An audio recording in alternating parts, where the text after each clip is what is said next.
sommaire de cette édition d'information sur Gabon, première Conseil des ministres ce matin au Palais de la Présidence de la République. Ce qu'on peut retenir, c'est la prolongation de l'état d'urgence sanitaire. Des réactions encore enregistrées concernant la distribution des bons d'achat et des kits alimentaires. Le siège de Gabon première a été envahi ce matin par des populations, notamment des femmes mécontentes. Des travaux en exécution à Libreville, au niveau du lycée Léamba et d'autres artères de la ville, des ouvrages sont effectués pour permettre une meilleure circulation. Et puis en éducation, le téléenseignement effectif auprès des élèves, contraints aujourd'hui au confinement. Nos reporters ont fait immersion dans une famille. Voilà ce qui constitue les articulations de cette principale édition d'information. Bienvenue à tous. Un conseil des ministres a eu lieu donc ce matin au Palais de la Présidence de la République. Les travaux étaient dirigés comme à l'accoutumée par le chef de l'État, Ali Bongo Ondimba. Vous aurez plus de précisions au cours de nos prochaines éditions d'information concernant les conclusions qui ont été prises lors de ce tour de table. Toujours en ce qui concerne ce Conseil des ministres, eh bien, retenez que le porte-parole du gouvernement, Edgar Anissé Mbumbu Miyakou, dans l'extrait que je vous propose, revient sur la nécessité de prolonger l'état d'urgence sanitaire, non sans féliciter le président de la République quant aux efforts dont il fait montre pour soutenir la population en ce moment difficile. Nous l'écoutons. Le Conseil des ministres se félicite de la mise en place auprès de la Caisse nationale d'assurance maladie et de garantie sociale, CNAMGS, par son Excellence Ali Bongo Ondimba, président de la République, chef de l'État, d'un fonds d'une valeur de 2 milliards 100 millions de francs CFA alimenté sur ressources propres. Sur présentation de Madame la ministre, le Conseil des ministres a approuvé le projet de loi autorisant la prorogation de l'état d'urgence. En effet, par la présente loi, prise en application de l'article 50 de la Constitution et de l'article 4 de la loi numéro 11/90 du 16 novembre 1990 relative à l'état d'urgence, le gouvernement sollicite du Parlement l'autorisation de proroger l'état d'urgence décrété le 9 avril 2020 par le président de la République. Nous reviendrons avec plus de détails sur les conclusions issues de ce Conseil des ministres. Toute œuvre humaine est perfectible, un adage qui sied pour marquer ou reconnaître les manquements observés dans la riposte du Covid-19. C'est donc dans ce contexte que le ministre de la Santé, Max Limoukou, les pharmaciens et les syndicats des médecins ont eu ce matin une séance de travail. L'objectif étant bien évidemment de combler les lacunes pour mieux gérer cette crise sanitaire. Betty Ndembe, Gérard Magnania. La politique de riposte contre le Covid-19 dans les structures sanitaires a concentré les intelligences des membres de l'ordre des médecins, celui des pharmaciens et les syndicats de médecins. Ce sont donc les résultats de ces travaux que ces professionnels de santé ont soumis ici au ministre de tutelle. On estimait que nous qui sommes sur le terrain, il y a lieu que nous mettions en place un groupe de travail qui permettrait de faire remonter toutes les difficultés et tous les détails afin que tant le COPIL dans ses différentes composantes, comité scientifique et également comité technique, nous puissions ensemble lutter contre cette pandémie qui est en train d'affecter notre pays. Aujourd'hui, c'est chose faite, nous avons pu discuter point par point, page par page sur le document que nous avons proposé. Le groupe de ces professionnels a constaté des manquements dans la prise en charge des malades du Covid-19 et le problème d'équipement dans les laboratoires, entre autres. Afin de pallier ces difficultés, ces derniers ont émis des propositions. Ils ont proposé qu'un appui soit fait par rapport à la gestion psychologique des malades. Nous avons aussi échangé sur la protection des personnels de santé. On s'est convenu qu'il fallait faire en sorte que les personnels de santé soient bien protégés et qu'il y ait une dotation conséquente. C'est sur instruction du Premier ministre, chef du gouvernement, que cette séance de travail a eu lieu.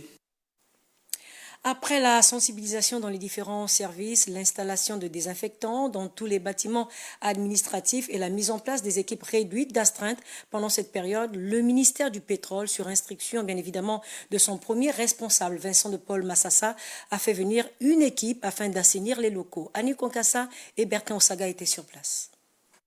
Cette opération vient en appui aux actions entreprises depuis près de 2 mois par le ministère du Pétrole dans le cadre de la riposte au Covid-19 au sein de ce département ministériel. Nous sommes aujourd'hui dans une guerre, il faut le dire, contre un ennemi invisible. Et la guerre, le temps qu'elle prendra, tant qu'elle se poursuivra, les actions seront toujours menées. Et en fonction, n'est-ce pas, de l'évolution de la situation, nous allons entreprendre d'autres actions pour pouvoir sécuriser l'ensemble des travailleurs du ministère du Pétrole. Les 2 bâtiments que compte le ministère, mais aussi l'espace vert, le parking, tout a été désinfecté. Selon le technicien de cette entreprise, cette opération devrait se faire à une fréquence régulière pour la rendre plus dynamique. De façon pratique, l'entreprise Rato a une formule que nous appelons les 3D, donc la désinfection, la dératisation et la désanctisation. Là, pour le cas du Covid-19, nous sommes sur la désinfection. L'action devait se répéter. Tant que les gens y circulent, on devrait répéter les actions au moins une fois dans la semaine. Une initiative louable qui devrait faire école aux autres administrations au moment où les équipes d'astreinte assurent le service minimum, lesquels sont donc exposés. La désinfection de notre espace aujourd'hui devient plus qu'une nécessité ajoutée à l'observation des gestes barrières. Et puis cette opération de contrôle au niveau des marchés, notamment dans la localité de Kango, eh bien cette opération a été menée par les responsables de la direction de la concurrence et de la consommation. Nos reporters Andy Tungi et Gérard Magnania nous donnent ici plus de précisions. Le directeur général nous instruit de venir voir un petit peu ici au niveau de Kango le comportement des prix des produits dans les alimentaires. Donc nous allons travailler pendant en gros 4 à 5 jours. La crise sanitaire actuelle favoriserait-elle l'anarchie dans les marchés et autres espaces commerciaux? La question est vue de plus près ici par l'équipe de la Direction générale de la concurrence et de la consommation qui tient à ce que les prix homologués soient respectés et appliqués. Le gouvernement a pris un arrêté, l'arrêté 73, qui bloque les prix en rapport avec les produits qui rentrent dans la lutte dans le cadre de cette lutte contre le Covid-19. Il s'agit donc de gel hydroalcoolique, d'accord? Il s'agit aussi des masques que nous portons aujourd'hui. Donc nous sommes aujourd'hui sur le terrain, notamment ici à Kango, pour vérifier, puisque présentement, comme vous pouvez le constater, nous sommes dans une pharmacie à Kango et nous sommes venus vérifier in situ comment est-ce que cette pharmacie se comporte quant à la vente, quant à la disponibilité de ces produits qui entrent dans le cadre de cette lutte contre le Covid-19. Si à Kango, les opérateurs économiques ont cerné le bien fondé d'observer les mesures barrières, mais la question de la cherté de la vie semble ne pas trouver de réponse et la mairesse d'y veiller au grain. Les informations ne peuvent pas m'échapper vu que je suis en collaboration avec les opérateurs économiques. Est-ce qu'ils jouent franc jeu? Oui, ils sont obligés de jouer franc jeu. 900 établissements commerciaux ont été contrôlés et 226 ont fait l'objet d'infractions. La Direction générale de la concurrence et de la consommation met en garde tout opérateur qui n'afficherait pas les prix homologués et a mis à disposition un numéro vert aux consommateurs, le 8085. Rendre à César ce qui est à César, les images étaient signées Prestine Ngoeman. Les entreprises citoyennes toujours aussi solidaires pour accompagner le gouvernement de la République. C'est donc dans cette optique que les responsables de l'OPRAG, en collaboration avec d'autres sociétés exerçant au port de Vendo, ont officiellement remis d'importants produits de première nécessité au ministre du Commerce, Hugues Badinga Madia. Cabrel Guilain-Lemami, Hervé Ndigué. La lutte contre le Covid-19 est une affaire de tous. C'est pourquoi de nombreuses sociétés à caractère citoyen répondent à l'appel du gouvernement. C'est dans ce sens que l'Office des ports et rades du Gabon et d'autres sociétés exerçant au port d'Ovendo ont tenu à faire cet important don composé de produits de première nécessité. Au niveau de la collecte des denrées, je peux témoigner ici que les entreprises ont répondu très massivement à l'appel du chef de l'État. Donc ce premier objectif est clair et il est atteint. Vous pouvez le voir, les vagues de contributions ne font que circuler. Et là, nous voyons même que les sociétés d'État qui sont parmi nos fleurons, l'OPRAG, la Société de patrimoine, répondent positivement encore aujourd'hui. L'ensemble de ces produits alimentaires sera stocké à la banque alimentaire avant d'être redistribué aux personnes économiquement faibles en confinement total depuis plusieurs jours. Ce don est destiné aux populations via le comité qui s'en occupe. L'OPRAG n'a fait qu'emboîter le pas à l'appel des plus hautes autorités de notre pays en faisant ce don-là. Il faut savoir que l'OPRAG est dans cette crise depuis la première heure qu'elle a sonné le glas. En tant que société citoyenne, l'OPRAG et ses partenaires pourraient envisager dans les jours à venir d'autres opérations du genre, cette fois-ci à travers les différents quartiers de la commune d'Ovendo. Vivien Gildas Mayombo, un natif du quartier Aveya 2 dans le 2e arrondissement de la commune de Libreville, vient d'offrir des kits alimentaires aux familles notamment les plus défavorisées. Un geste qui s'inscrit dans le cadre de la lutte contre le Covid-19. Esmine Kayumba et Victor Mundunga étaient présents lors de la distribution de ces kits alimentaires suivant leur reportage. Que les forts soutiennent les faibles, un adage qui a inspiré Vivien Gildas Mayombo, natif du quartier Aveya 2 dans le 2e arrondissement de la commune de Libreville. Ce dernier vient d'offrir des kits alimentaires aux familles économiquement faibles de ce quartier. J'ai décidé d'accompagner les populations dans cette difficulté. L'épidémie frappe tout le monde. L'initiative est personnelle. Il n'y a pas un homme politique derrière moi. J'ai pris les moyens comme d'autres jeunes. J'ai acheté ces produits pour soutenir les familles d'Aveya. Pour ceux qui vont gagner aujourd'hui, d'autres vont gagner demain. Plus de 90 familles, notamment ceux qui ne sont pas immatriculés à la CNAMGS, ont reçu un peu de riz, de l'huile, du sel et même de l'eau. L'équipe qui va dans toutes les zones de ce pays recense tout simplement les personnes qui ont la CNAMGS. Or que nous savons très bien qu'il y a des Gabonais économiquement faibles qui ont la CNAMGS et qui n'en ont pas. Tout le monde doit avoir. Voilà pourquoi aujourd'hui j'ai décidé de soutenir ceux qui n'ont pas la CNAMGS. Les bénéficiaires n'ont pas manqué d'exprimer leur joie. Je dis merci aux frères du quartier. Ce n'est pas donné à n'importe qui. Monsieur Mayombo nous a fait un don. Parce qu'il y en a qui sont oubliés.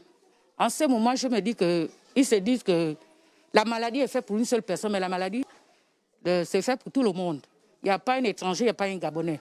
Ça va nous soulager de beaucoup parce qu'en période de confinement, personne ne bouge. Et même là, les salaires ne sont pas encore passés. Hein? Donc, nous passons de 2 à 3 semaines dans les maisons, 4 semaines. Donc, ce qu'il a fait là nous soulagera de beaucoup. Une distribution qui s'est faite dans le strict respect des mesures barrières.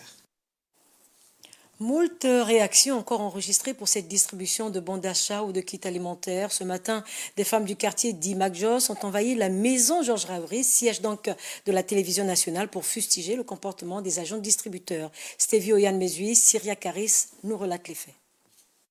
On est resté chez nous, ça fait déjà presque 12 jours aujourd'hui.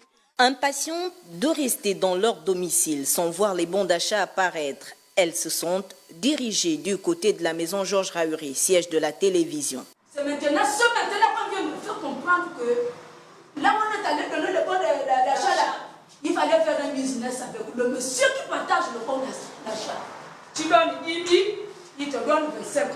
Tu donnes 20 000, il te donne 50 000. Difficile de supporter leurs conditions de vie actuelles, elles vont nous emmener dans leur lieu d'habitation respectif, au quartier d'Imagos. Et là, l'on pouvait relever une désolation. Papa, ici c'est chez moi. Là où je meurs de faim. Voilà mon petit-fils qui m'a demandé le lait. Rentre papa, viens. Dans cette zone où la précarité se lit à l'œil nu, comment peut-on choisir qui mérite ou pas et sur quels critères?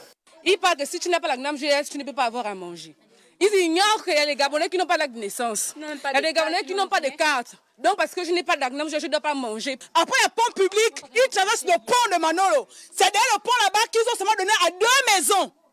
Nous sommes dans les maisons. Mais je suis en train de galérer avec les enfants. Je suis une maman de 5 gosses avec un nouveau-né que je suis en train déjà de donner même l'oridure. Voilà plusieurs jours que les soulèvements se font entendre en ce qui concerne la distribution des bons d'achat. Il y a le coronavirus, je suis à la maison. Regarde le congélateur. Attends, je prends le sac. Faut bien filmer, c'est les bouteilles d'eau. Pourtant, la volonté des pouvoirs publics d'accompagner les économiquement faibles durant cette période de confinement est bien définie et matérialisée. Cependant, l'applicabilité de ces mesures sur le terrain connaît des failles, toute chose qui mérite peut-être un regard plus sévère.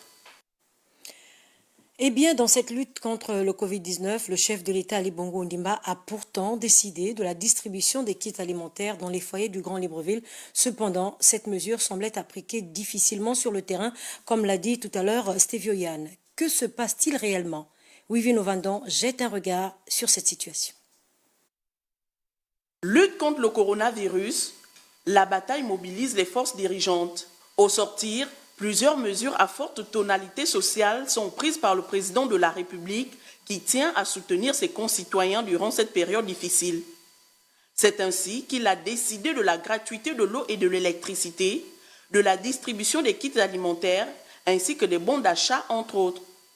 Cependant, à quelques jours de la fin du confinement, force est de constater que toutes ces mesures peinent encore à se concrétiser sur le terrain. En effet, dans un environnement où la précarité est visible, l'opération de distribution de l'aide alimentaire de l'État aux populations vulnérables semble avoir du plomb dans l'aile, tant ces kits ne profitent pas toujours aux populations dites démunies. Elle dénonce le choix des maisons au lieu du porte-à-porte comme préalablement établi. Mais sur quels critères, nous ne saurons apporter de réponse à cette interrogation. Par ailleurs, la banque alimentaire mise en place disposait de 5 milliards de francs CFA pour soutenir les 228 quartiers que compte le Grand Libreville en denrées alimentaires et produits de première nécessité. Il s'agissait en réalité de satisfaire 60 000 foyers. Mais à ce jour, 10 000 n'ont même pas encore été impactés par la mesure. Chers distributeurs, nous faisons le porte-voix des populations. La précarité existe dans beaucoup de quartiers. Énormément de personnes ont réellement besoin de cette aide. Alors, faites montre de solidarité et de compassion. Une stratégie de distribution qui tient compte des réalités du terrain est de mise. Nous ne saurons finir sans également faire appel à la fibre patriotique de certains compatriotes. Sachez que vouloir manger plus qu'il n'en faut, c'est faire preuve d'incivisme, car on finit par manger la part de celui qui en a le plus besoin. Pour clore, au moment où cette crise sanitaire devient également économique, il est plus qu'indispensable que nous nous soutenions tous les coudes. Solidarité nationale oblige. Le président du groupe parlementaire, les démocrates, Davin Akouré, quant à lui, a tenu un point de presse. Il évoque la responsabilité du COPIL dans la gestion de la crise sanitaire du Covid-19. Je vous propose un extrait de ce point de presse. Par correspondance, en date du 21 avril 2020, M. Noureddine Bongo Valentin a saisi individuellement l'ensemble des députés démocrates en vue d'assurer la distribution des denrées alimentaires dans leurs différents sièges en son nom personnel. Si l'idée de soutenir les populations est louable en cette période de crise sanitaire, il demeure que le gouvernement, lors de ses différentes communications, a mis en place une banque alimentaire. À ce titre, toutes les contributions des personnes physiques et morales doivent être adressées à cette entité sous contrôle du COPIL pour une distribution appropriée. Pendant ce temps, le Parti démocratique gabonais, par son porte-parole, David Elaminsa, salue l'état d'urgence sanitaire, mais aussi la donation à titre personnel du chef de l'État, Ali Bongo Ondimba, d'un fonds de 2 milliards 100 millions de francs CFA, et cela en faveur des populations défavorisées. Nous l'écoutons au micro de Georges Kambila et de Prestine Wayman. Préoccupé et soucieux de l'évolution de la crise sanitaire sans précédent liée à la pandémie du Covid-19 dans notre pays, le Gabon, le Parti démocratique gabonais réitère en toute bonne foi un vibrant hommage au président de la République, chef de l'État, son Excellence Ali Bongo Ondimba, pour son engagement constant et sa détermination invariable tant dans la protection que l'assistance multiforme au peuple gabonais en cette période difficile et délicate causée par le Covid-19. En ce sens, le Parti démocratique gabonais salue et approuve en conscience la clairvoyance et la sagacité du distingué camarade président Ali Bongo Ondimba qui, dans ce contexte inopiné de crise sanitaire préoccupante, a pris la courageuse décision d'instaurer l'état d'urgence sanitaire afin de juguler au mieux la propagation du Covid-19 dans notre pays. C'est le lieu pour le Parti démocratique gabonais de saluer loyalement la donation à titre personnel du distingué camarade président Ali Bongo Ondimba d'un fonds de 2,1 milliards de francs CFA destiné à couvrir sur une période de 6 mois les frais liés à la prise en charge du ticket modérateur des Gabonais économiquement faibles affiliés à la CNAM-GS. Le ministre de l'économie et des finances au Trésor public ce matin, mais également dans certaines banques privées, Jean-Marie Ogandaga s'y est rendu pour constater l'effectivité du paiement des salaires des agents de l'État conformément aux mesures gouvernementales. Charles Obamondo, Gérard Maniania. C'est sur une note de satisfaction générale que s'est achevé ce tour du propriétaire effectué par le ministre de l'économie et des finances. Jean-Marie Ogandaga, ravi d'avoir touché du doigt les réalités fonctionnelles du dispositif mis en place par les institutions bancaires publiques et privées pour accueillir la clientèle ce 24 avril 2020. Nous avons trouvé une organisation parfaite. Au Trésor, bravo. J'étais à BGFI, bravo. J'étais à BICIC, bravo. J'étais à la Poste, bravo. Je suis arrivé à UGB, bravo. Et bien d'autres, je vous dis sincèrement, j'ai touché du doigt. Il était important que je voie pour que la parole soit jointe à l'acte.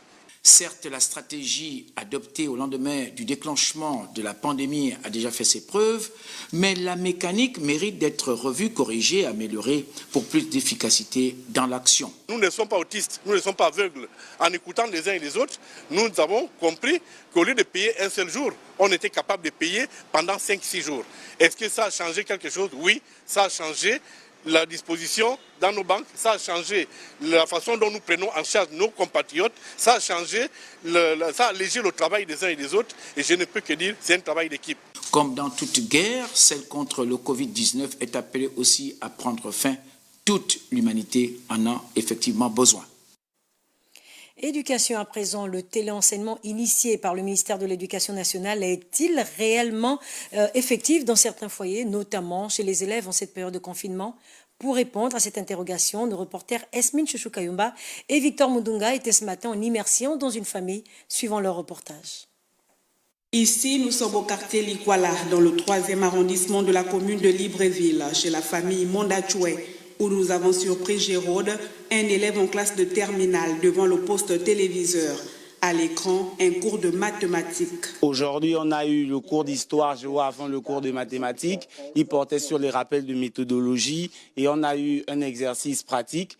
Et là, nous sommes sur le cours de mathématiques. Donc, on a souvent 2 cours de classe de terminale parce qu'il y a des autres classes qui passent aussi. L'élève a l'air concentré, même s'il y a des manquements. Le cours de mathématiques, souvent en classe, c'est un cours animé où on a l'habitude de passer au tableau parce que c'est en pratiquant que l'on comprend mieux. Mais lorsque le cours se fait de cette manière-là, on ne pratique pas, on n'a pas la possibilité de pratiquer. Lorsqu'on n'a pas quelqu'un qui peut nous aider à faire la correction des exercices et tout ce qui va avec, ça nous met vraiment mal, quoi.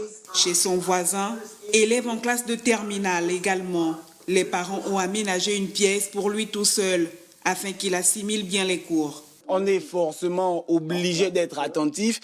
J'envoie même les enfants à la chambre. Il y a l'ami qui peut passer, qui peut t'appeler. Il y a le téléphone qui peut sonner et tout ce qui va avec. Ce programme de cours à distance consiste à emmener les élèves à garder certaines notions durant toute la période de confinement due au Covid-19.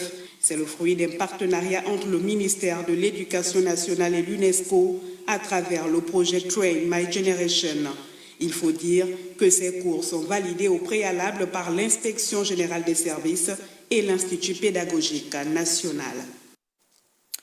Les travaux de remplacement et d'amélioration d'assainissement des chaussées des grands axes de Libreville en cette période de confinement, et bien la fluidité de la circulation favorise donc le bon déroulement de ces travaux.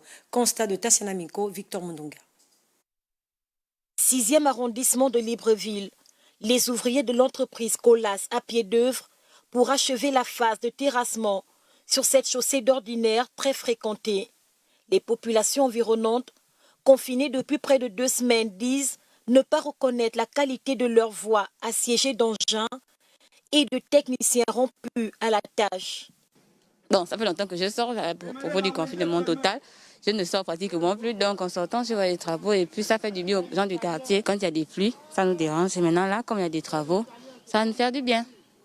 Du côté de dragage, le ministère de l'équipement maître d'ouvrage, en étroite collaboration avec l'ANGT, réalise la 2e partie de l'axe Fin-Goudron, Carrefour Betsaïda.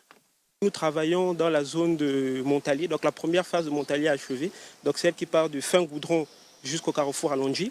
Actuellement, nous travaillons sur la 91, donc qui part du Carrefour à Londji jusqu'à la sortie Betsaïda. Donc les travaux sont en cours, essentiellement les travaux de terrassement. Même constat sur les artères de la cité Mebiam. Ici, les travaux d'entretien se situent à la pose de canalisation et à la mise en ouvrage de la grave non traitée du 0,25 avant d'attaquer l'enrobé. Il faut bien qu'ils bouclent leurs travaux. Il y a une question de délai. Et nous, ça nous arrange dans le quartier que ces travaux puissent s'achever. L'impact de la pandémie Covid-19 a quelque peu ralenti les travaux, dû au respect des mesures restrictives, des effectifs. Toutefois, la route avance. Près du lycée Léomba, d'autres travaux sont également en exécution. Nos reporters Stevio Yanmezui, Prestine Goeman et Syria Harris ont surpris les techniciens en plein travaux, suivant ce reportage. Nous les avons trouvés plongés dans leur travail.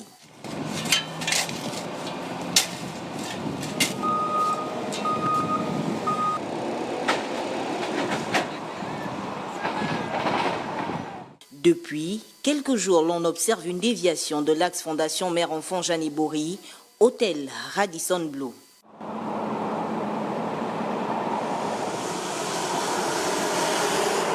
À l'origine de cette intervention, une buse métallique défectueuse qui s'est effondrée sur le terre-plein central. Ce qu'on a prévu de faire, c'est d'enlever cette buse métallique défectueuse et de la remplacer par un ouvrage en béton armé d'une section équivalente. Donc nous avons entamé les travaux par l'identification des réseaux concessionnaires pour leur remise en sécurité et par la mise en place d'un plan de gestion de la circulation pour le maintien de la circulation dans les deux sens. En ce qui concerne les caractéristiques du béton, le directeur technique a rassuré sur la fiabilité des matériaux utilisés. Nous disposons d'une centrale de fabrication des bétons prêts à l'emploi. Nous avons diverses formulations spécifiques pour chaque besoin. Notamment ici, on a utilisé un béton de propreté qui va isoler l'ouvrage et le protéger pour garantir une petite stabilité au fond. Pour les ouvrages en béton armé, on peut partir facilement sur 10-15 ans. Considéré comme activité essentielle, le chantier du boulevard du bord de mer n'échappe pas à la pression du Covid-19. Mesures barrières obligent. On met tout en œuvre pour continuer à travailler en toute sécurité. C'est-à-dire on a mis à disposition de tous nos collaborateurs des masques de protection, des solutions liquides pour la désinfection des mains. On a aussi doublé tous les bus de transport pour respecter les gestes barrières au niveau même du transport. Et nous avons des équipes HSE qui veillent à la mise en œuvre de toutes ces mesures au quotidien. Il faudra donc patienter 1 mois pour voir la livraison du chef-d'œuvre.